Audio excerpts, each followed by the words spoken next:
Bismillahirrahmanirrahim. Alhamdulillahirrabbilalamin. Wassalatu wassalamu ala asyrafil anbiya wal mursalin wa ala alihi wa sahbihi ajma'in. Assalamualaikum warahmatullahi wabarakatuh. Salam ukhuwah dan salam UiTM di hatiku. Alhamdulillah, syukur kita kehadrat Ilahi kerana dengan izin serta limpah kurnianya, kita dapat berkumpul untuk menjayakan forum kita bagi Virtual Talent Battle 2021. Baiklah, sebelum saya memperkenalkan ahli-ahli panel kita pada hari ini, kita semua sedia maklum bahawa masa kini masalah disiplin dalam kalangan pelajar boleh dikatakan berada pada tahap yang amat membimbangkan pada semua pihak. Justeru, masalah ini perlu dilihat dalam skop yang lebih besar jika kita ingin menyelesaikannya. Sesuai dengan tajuk forum kita pada petang ini, iaitu disiplin pelajar, tanggungjawab siapa? Jadi adalah kunci utama yang ingin kita gunakan untuk pendidikan akhlak di sekolah, khususnya dalam persoalan mengatasi masalah disiplin pelajar. Sebelum tajuk ini dikupas dengan lebih mendalam, terlebih dahulu mari kita berkenalan dengan 4 orang panel kita pada hari ini. Baiklah, saya mulakan dengan ahli panel kita yang pertama, iaitu Saudari Nur Hidayah yang berasal daripada Pasir Gudang, Johor. Apa khabar saudari? Alhamdulillah, sihat Cik Pengusi. Cik Pengusi pagi macam mana? Alhamdulillah, saya juga sihat. Okey. Seterusnya kita beralih kepada panel yang kedua, iaitu Saudari Aryani Rafiza yang merupakan seorang mahasiswa UiTM jurusan Pengurusan Sumber Manusia. Selamat datang saudari. Seterusnya, ahli panel kita yang ketiga pula, iaitu Siti Khadijah yang merupakan mahasiswa Universiti Islam Antarabangsa Malaysia. Apa khabar saudari? Kabar baik, mengenai majlis.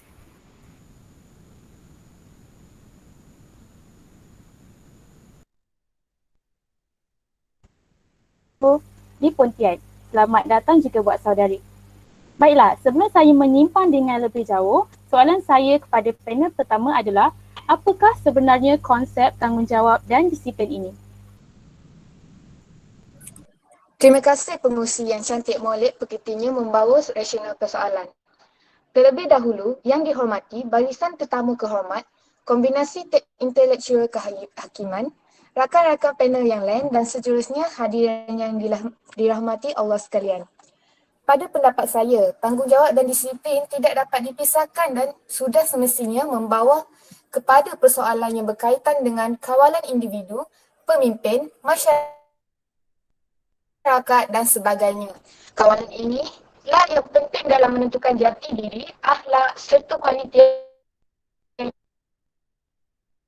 ingin dicapai ataupun ditonjolkan. Ringkasnya, tanggungjawab adalah rukun utama dalam pembentukan disiplin. Di sekolah, disiplin satu kawalan sosial bagi mewujudkan suasana tenteram supaya proses pengajaran dan pembelajaran dapat dijalankan dengan teratur dan lancar.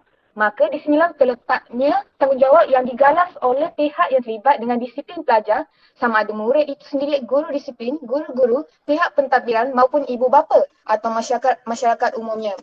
Bagi masyarakat di luar sekolah, tanggungjawab dan disiplin adalah asas penting bagi amanah yang dipikul dengan baik adalah tunjang kepada kawalan sosial yang baik. Namun, tidak dinafikan ramai masyarakat di luar sana menganggap tanggungjawab dan disiplin adalah suatu perkara yang sangat negatif, iaitu merupakan masalah sosial dan tidak amanah, sedangkan hakikatnya ialah merupakan usaha yang perlu bagi memperbaiki etika dan gaya hidup bertamadun manusia. Contohnya, orang Jepun yang membangunkan negara mereka setelah menjadi jarak padang terkukur dan kini merupakan yang membangunkan negara mereka setelah menjadi merupakan negara moden seperti sekelip mata. Asasnya tidak lain dan tidak bukan adalah tanggungjawab dan disiplin yang hebat. Terima kasih kepada panel pertama kita di atas lontaran konsep yang utuh lagi berisi. Sebentar tadi, panel pertama ada menyatakan bahawa disiplin dan tanggungjawab perlu bergerak seiring bagi mencapai tahap kecemerlangan yang maksimum. Bagi saya, disiplin dan tanggungjawab boleh diibaratkan sebagai irama dan lagu di mana tidak sempurna disiplin tanpa tanggungjawab dan begitu juga tanpa tanggungjawab disiplin tidak akan dapat dibentuk. Justru saya ingin menanyakan soalan kepada panel kita yang kedua iaitu apakah asas kepada pendisiplinan pelajar agar kecemerlangan secara holistik dapat dicapai? Soalan yang amat menarik daripada pengerusi kita pada hari ini. Bismillah. Baiklah, sebenarnya latar belakang keluarga, suasana sekolah dan keadaan sepersekitaran mempengaruhi tindakan para pelajar untuk melanggar peraturan yang ditetapkan. Saya berpendapat peranan semua pihak diperlukan dalam memastikan permasalahan ini dapat pendisiplinan terletak di bahu ibu bapa. Seharusnya pihak ibu bapa perlu sedar akan kepentingan perhubungan yang erat dengan guru-guru di sekolah. Perjumpaan berkala di antara ibu bapa, para pelajar dengan pihak sekolah perlu diadakan sekerap yang boleh. Tindakan ini amat penting kerana ianya boleh menjadi medium perbincangan prestasi dan disiplin anak-anak mereka di sekolah. Hal ini amat signifikan kerana sekiranya golongan ibu bapa mengambil remeh tentang masalah disiplin anak-anak mereka di sekolah, golongan anak-anak itu akan merasa bebas dan terbiar sehingga menyebabkan mereka membuat tindakan yang bertujuan untuk mendapatkan perhatian seperti melawan guru, ponting kelas, ponting sekolah, membuli dan sebagainya. Yang mana hal ini akan menambah dan meningkatkan masalah kes disiplin di sekolah. Oleh itu, pihak ibu bapa dan guru di sekolah perlu mengadakan hubungan yang baik supaya segalinya masalah dapat dengan berkaitan dengan pelajar dapat diselesaikan sebelum nasi menjadi bubur.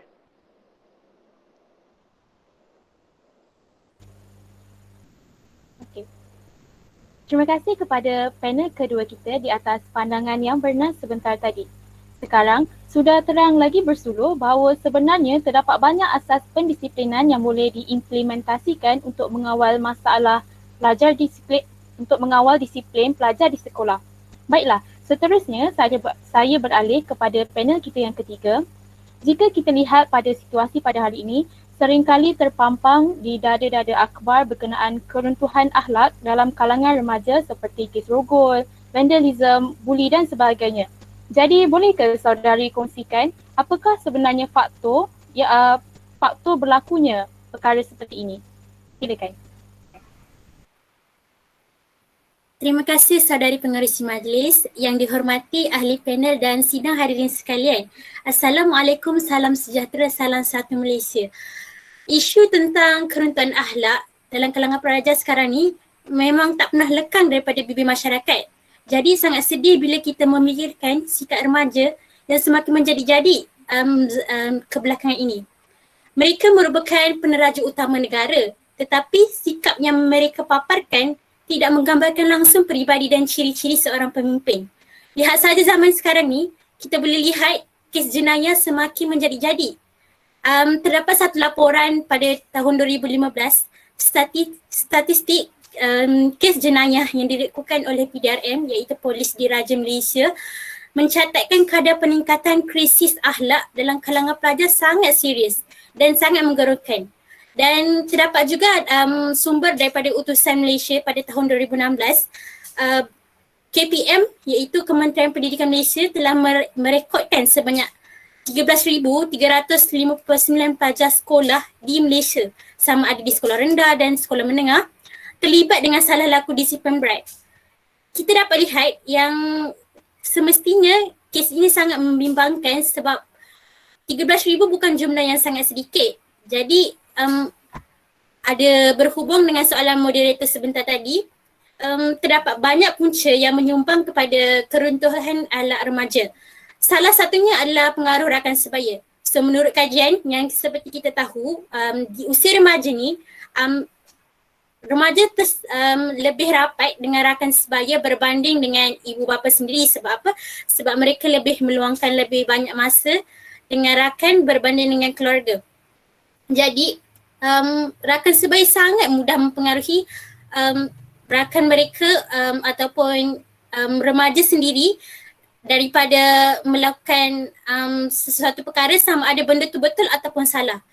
Dan seperti yang kita tahu, remaja ni mempunyai darah muda. So mereka pantang dicabar, dan sekali mereka dicabar, mereka mestilah inginkan kemenangan. So mereka tahu benda tu bahaya, benda tu tidak baik, tapi disebabkan oleh ego mereka, mereka sendiri mahu melakukan perkara yang tersebut walaupun perkara tersebut salah. Itu adalah salah satu daripada punca daripada pengaruh rakan sebaya. Seterusnya kita boleh lihat ibu bapa juga turut menyumbang kepada berlakunya gejala ini. Saya tak cakap semua, tetapi sesetengah ibu bapa amat sibuk mengejar kewangan nak bagi menstabilkan ekonomi. So mereka, ibu bapa sebenarnya adalah bertugas untuk mendidik dan asuh anak-anak. Tapi bila ibu bapa sibuk dengan kerja mereka, fokus kepada ekonomi mereka, anak-anak yang kurang mendapat kasih sayang ini akan salah memilih kawan dan akan terumbang-ambing kerana mereka tidak mendapat perhatian yang penuh daripada ibu bapa. So mereka tidak kisah benda tu betul atau salah kerana tidak mendapat perhatian daripada ibu bapa. Hal ini kita kena bagi lebih apa orang kata? Kita kena bagi lebih tumpuan kepada anak-anak oleh ibu bapa sebab ibu bapa sajalah yang tunjang utama yang membentuk pribadi anak-anak mereka. So demikianlah faktor yang menyumbang kepada keruntuhan akhlak remaja. Kita kembali semula kepada pengerusi forum.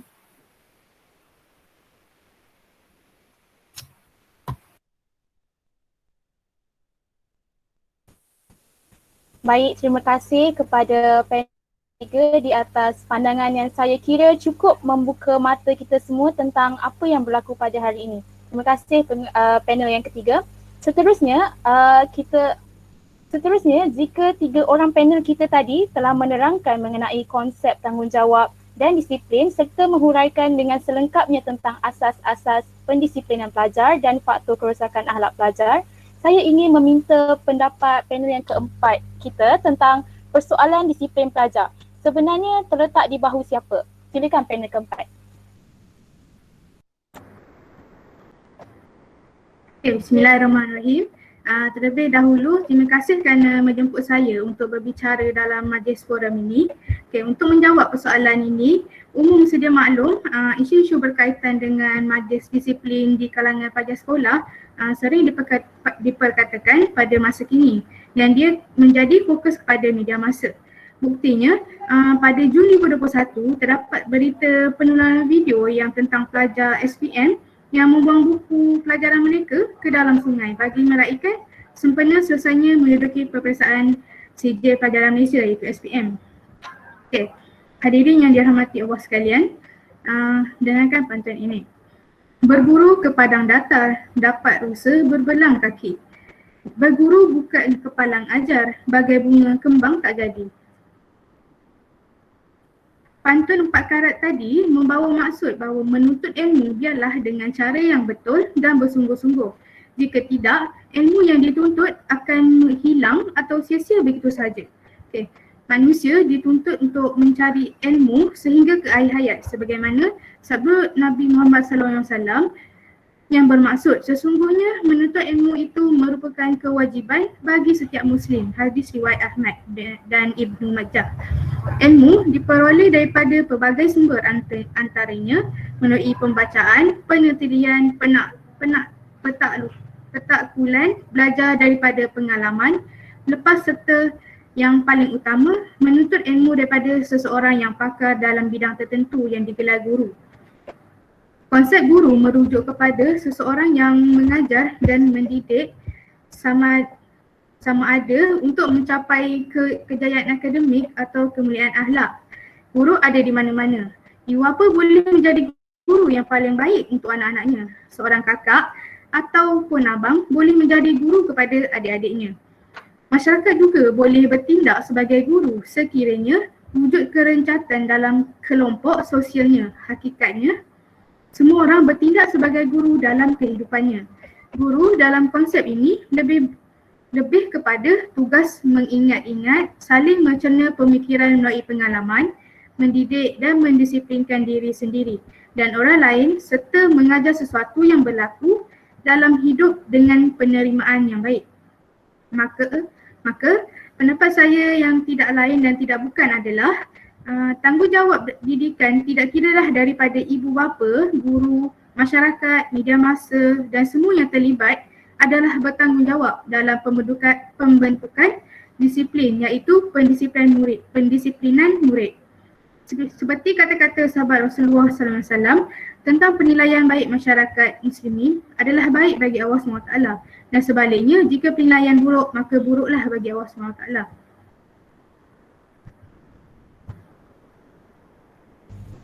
Sungguh intelektual pemikiran saudari panel kita yang keempat sebentar tadi. Memang tidak dapat disangka lagi semua pihak harus bekerjasama dalam mendisiplinkan atau memantapkan akhlak pelajar pada masa kini. Bak kata pepatah, bersatu kita teguh, bercerai kita roboh. Saya ingin bertanya secara ringkasnya pendapat ahli panel kita pada hari ini, siapakah yang sebenarnya menggalas tanggungjawab utama bagi mendisiplinkan pelajar di sekolah? Silakan panel kita yang pertama dahulu untuk memberikan sedikit ulasan. Terima kasih kepada pengerusi atas persoalan yang diujarkan. Pada pendapat saya, pihak yang menggalas accountability utama dalam mendisiplinkan pelajar adalah golongan ibu bapa. Peranan ibu bapa adalah amat penting dalam memberikan perhatian yang serius terhadap anak-anak mereka. Hal ini disebabkan ibu bapa lah yang sentiasa memerhatikan setiap gerak-geri atau pergerakan anak-anak mereka. Di samping itu, golongan ibu bapa mempunyai tanggungjawab dan amanah untuk mendidik anak-anak mereka sejak mereka di dalam kandungan lagi. Di samping itu, ibu bapa juga perlu meningkatkan penghayatan anak-anak terhadap agama, nilai-nilai murni, motivasi, melatih anak cara bersopan, prinsip-prinsip accountability, menunjukkan kepribadian yang mulia, sanggup menerima kemandiri serta meneroka fungsi anak. Justeru, ibu bapa hendaklah menjadi role model kepada anak agar anak-anak tidak kehilangan arah dan menjadi insan yang berilmu dan beragama, penyumbang kepada kemantapan umat seantara dunia, insya-Allah.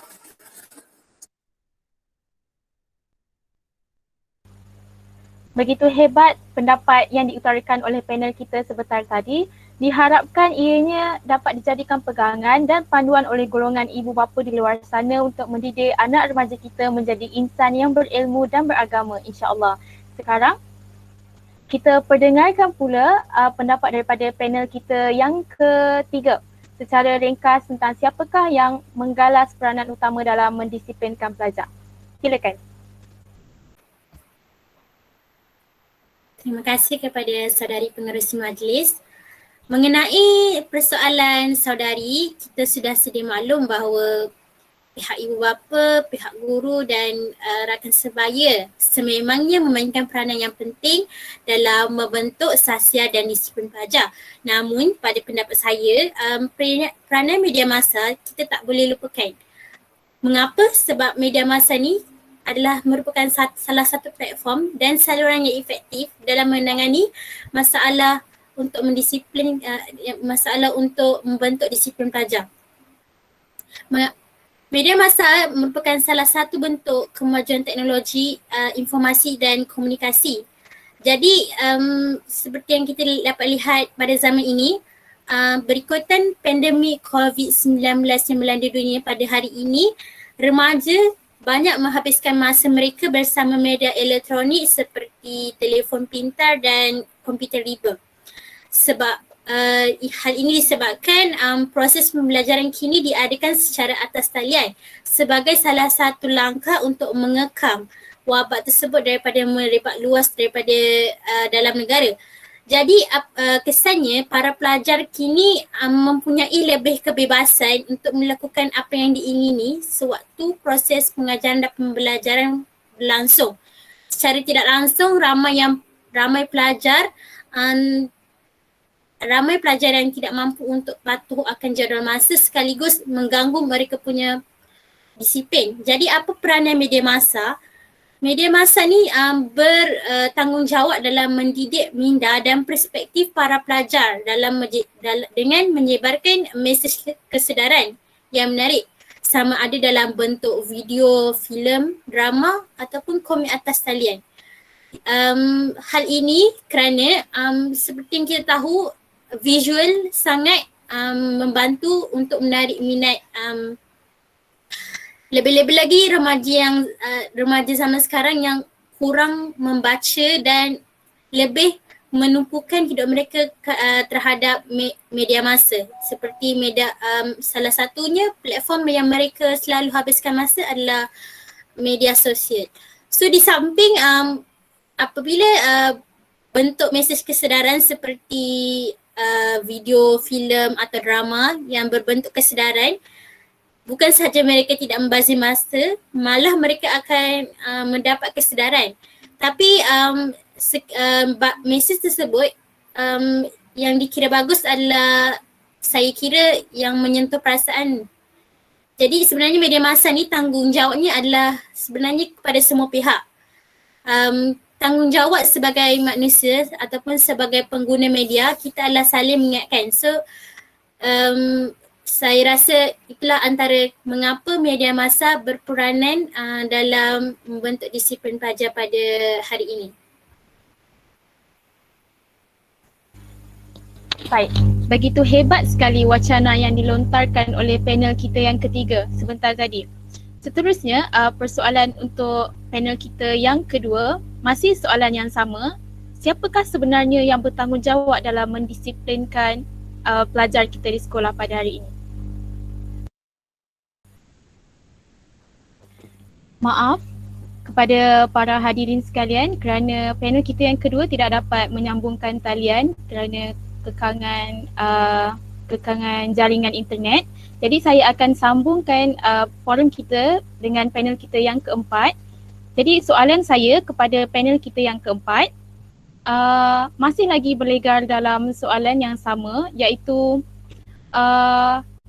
siapakah sebenarnya yang memegang tanggungjawab yang berat dalam mendisiplinkan dan memanusiakan insan pelajar di sekolah kita pada hari ini? Dipersilakan.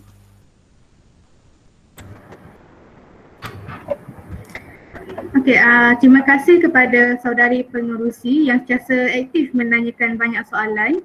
Okey, baiklah. Untuk menjawab persoalan ini, cuba kita renungkan baris-baris akhir sebuah sajak yang berbunyi, jika hari ini siapa saja perosak bangsa, bermula dengan kegagalan guru kita, cuai mengasuh generasi muda. Okay. Saya yakin sajak ini akan mengguris hati seorang guru. Kalaupun tidak terpalit luka, mungkin wujud juga sedikit rasa tersinggung maupun kecewa lantaran dikatakan gurulah yang menjadi punca kepada kemunculan perosak bangsa. Namun begitu, realitinya namun itulah realitinya kehidupan hari ini. Kalau dulu guru merupakan individu atau kumpulan kecil masyarakat yang amat dihormati, situasi kini sangat jauh berbeza. Kalau dulu ramai yang mengakui bahawa dewasanya seseorang itu adalah dimulakan oleh seorang guru biasa, namun kini masyarakat lebih mudah menyalahkan para guru apabila hasil didikan tidak menjadi. Menyedari tentang keretakan hubungan yang berlaku antara ibu bapa dan guru pada hari ini, ia perlu diperhalusi dan dicari penyelesaian yang terbaik untuk mengembalikan kepercayaan ibu bapa kepada pihak sekolah umumnya dan guru khasnya. Hubungan yang erat antara guru dan ibu bapa amat penting agar masalah disiplin pelajar di sekolah dapat dikurangkan dan bukan semakin bertambah dan membimbangkan semua pihak. Justeru pihak yang paling menggalas beban berat untuk mengatasi masalah disiplin pelajar di sekolah adalah golongan ibu bapa, guru, pihak berwajib dan masyarakat sekeliling. Mereka ini yang seharusnya melakukan anjakan paradigma yang lebih berfikiran positif, menerima kelemahan anak-anak mereka dan bersangka baik terhadap guru-guru di sekolah. Okay. Sekiranya hal ini dapat diwujudkan, insya-Allah masalah disiplin dalam kalangan pelajar akan dapat diatasi. Bak kata, kerana hanya dengan kerjasama akan dapat melahirkan hasil yang cemerlang, gemilang dan terbilang.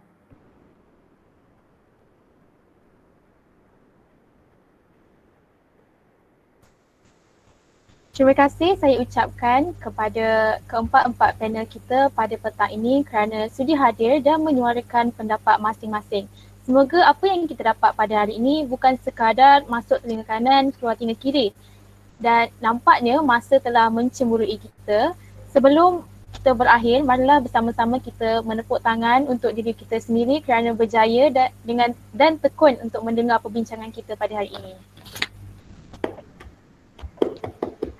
Kesimpulannya, perkara yang berkaitan dengan masalah ini sebenarnya bukanlah satu perkara yang patut kita pandang remeh.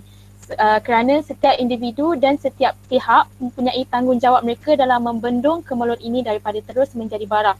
Sebelum kita menuding jari kepada mana-mana pihak, eloklah kita renung-renungkan sejenak. Lautan itu dunia, bahtera itu kita, kemudi itu agama. Peliharalah bahtera daripada karam di lautan dunia. Sekian sahaja daripada kami untuk hari ini. Sebarang terkasar bahasa, tersilap bicara, mohon dimaafkan. Dan sesungguhnya yang baik itu datang daripada Yang Maha Pencipta dan yang kurang elok itu datangnya daripada kekilapan diri kami sendiri. Wallahu alam. Saya akhiri forum kita pada petang ini dengan lafaz yang mulia. Wabillahi taufiq wal hidayah. Wassalamualaikum warahmatullahi wabarakatuh.